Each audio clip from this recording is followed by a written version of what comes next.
Strange universe. On this journey, Tupac Shakur, shot dead by assassins in Las Vegas. Or was he? Right after the death, cremated, no funeral, nobody got to see the body. These are all the questions that we ask. Why? An incredible rumor sweeps through the country that Tupac survived, that he's out there, alive. I think Tupac is wandering around somewhere. And stranger still, this man controls the conspiracy pipeline. I definitely think that Tupac was capable of faking his death. The mystery deepens. Tupac lives. First, the phenomenal daily news magazine. Welcome, I'm Emmett Miller. We have the mysteries and we have the conspiracies. There's the most controversial man in the world. You'll meet him. There's the fight over a vampire held captive in a restaurant. And then there's Tupac Shakur.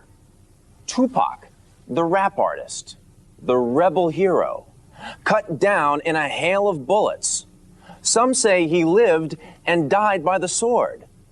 Others say he never died at all. It's the conspiracy theory of the moment, the mystery of Tupac Shakur. Special correspondent Allison Holloway shows why many believe Tupac lives. It was a chance first meeting. What are you doing here today? I had to go to court for one of my drunk cases out here. I spotted Tupac Shakur standing in line outside the courthouse in downtown LA. It was September 1994. I was there covering the trial of O.J. Simpson. I got the same lawyer. What do you make of the whole O.J. thing? Tupac Shakur was a walking contradiction. He was admittedly a gangster rapper. He'd been shot several times. He'd been in court on countless charges. He'd been jailed for a rape conviction. Yet Tupac Shakur was undoubtedly an artist. Though his rap songs told harsh stories of the gangster life, he also explored the more sensitive side of a young man torn. Tupac Shakur was a hero to many young people. Thank you. Okay. Our paths would cross again, like 18 months later in Las Vegas. Tupac Shakur was in town to celebrate. Tupac, great car you've got. Thank you. So looking forward to it. Yeah, we just did the theme song for Tyson to come out too. Therefore, just did the song. So I got the song coming out when Tyson come out. Okay, all right. Security. Tyson gonna do it. Have a good night. No, Tyson gonna do it. Love the car. Look at that. It all seemed a bit unreal. Then came September 7th, 1996. This is the reality, as brutal as the lyrics he unleashed on the world.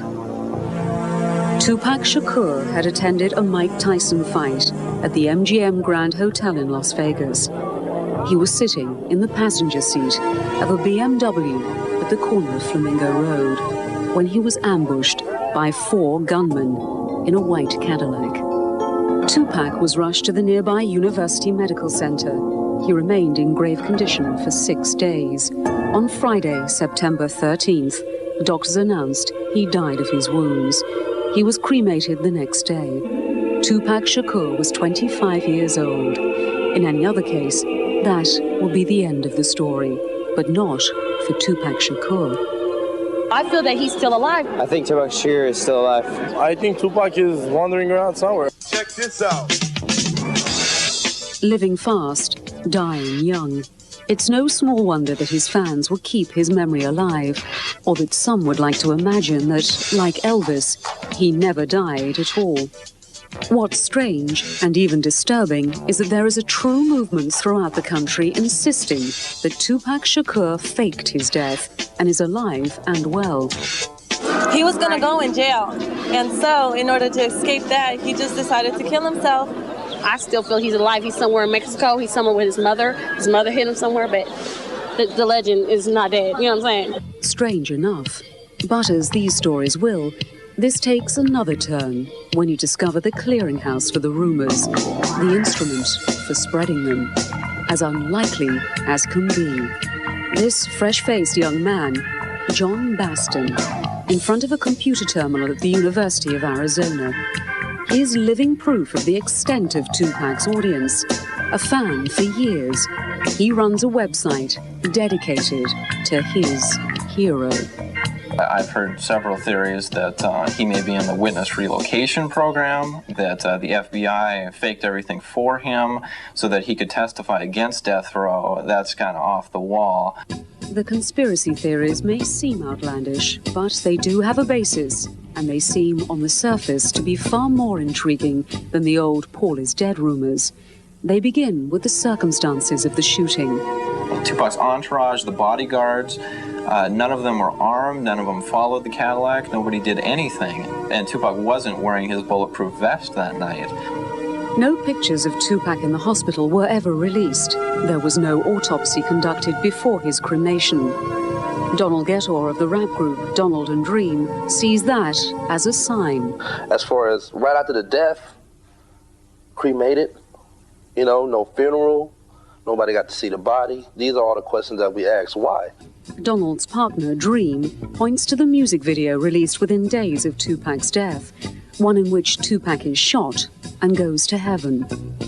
I ain't mad at you. It's like, okay, he's talking to his homeboy. They want to get out the game. And then, boom, they was trying to shoot his homeboy, but Tupac pushed him out of the way, and he took the bullet. Okay, check it.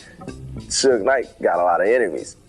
Imagine Tupac pushing Suge Knight out of the way and taking all the bullets that was meant for Suge Knight. You know, it's like, come on, man, I got common sense. Something ain't right here. The cancelled funeral, the odd lack of an autopsy, the fear of reprisal. Yet things get even stranger from there. Tupac Shakur had a new album ready for release at the time of his death. It came out a few weeks later. Not under his own name, but under the name of Machiavelli. The significance of the name, the spelling, and the clues within might be enough to make even the most skeptical think that perhaps, if only perhaps, Tupac is alive. What's up, Tupac? What's up? How you doing, man? Chilling, huh?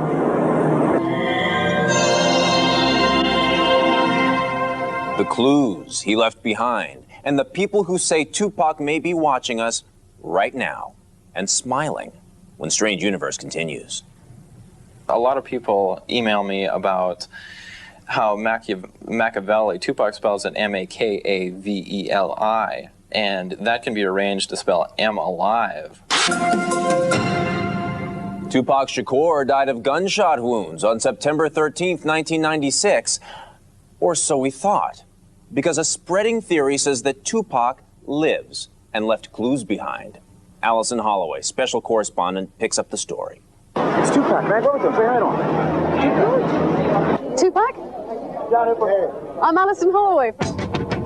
In my acquaintance with Tupac Shakur, there was always the resignation that this young man was living too close to a dangerous edge. The premonitions seemed to come true when his luck ran out in September 1996. Then again, when word began to spread through the internet and on the streets that the murdered rapper was actually alive, those of us who knew him could not help a wry smile. That was Tupac. And now we turn to the other clues that fans across the globe are following in their theory that Tupac may indeed be watching tonight.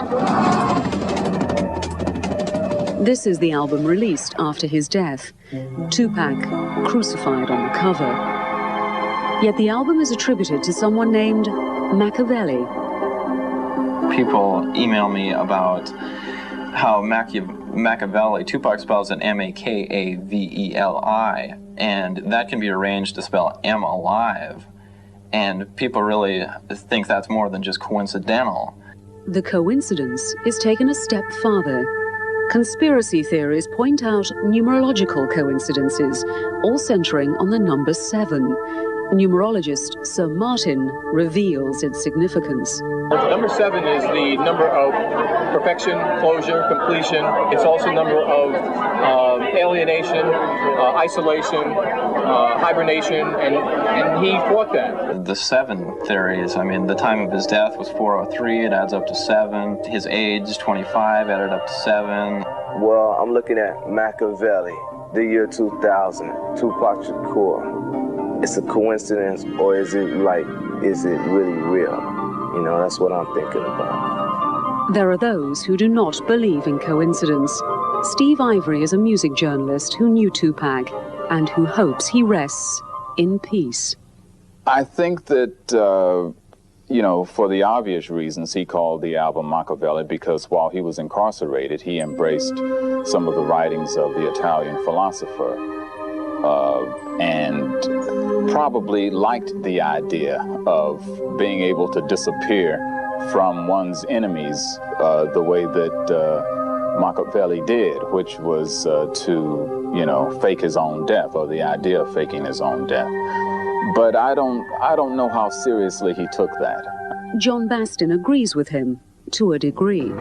Actually, I definitely think that Tupac was capable of faking his death. I mean, Suge and Tupac and the whole death row organization, I really think that they did have the power and the money to do it. So, I mean, I think that is a definite possibility.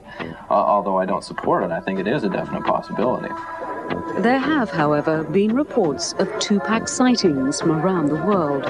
Most say his mother, a former Black Panther, had him spirited off to Cuba.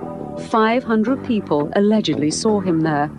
He has fans in all corners of the globe, so it would be really difficult for him to hide anywhere. But if he was going to, I would think it would have to be on maybe some remote island or I mean, the Caribbean, somewhere in South America. I mean, someplace very remote where people couldn't spot him and have the sightings reported back to the U.S. Perhaps all of this is wishful thinking, born of the tragedy of a young man cut down in his prime, at a crossroads in his life, when his artistry was just beginning to blossom. But thanks to the internet, thanks to the age of conspiracy theories in which we live, any rumor can quickly become common knowledge. Then again, who knows? There are people who were there at Tupac's deathbed, among them his mother and the Reverend Jesse Jackson.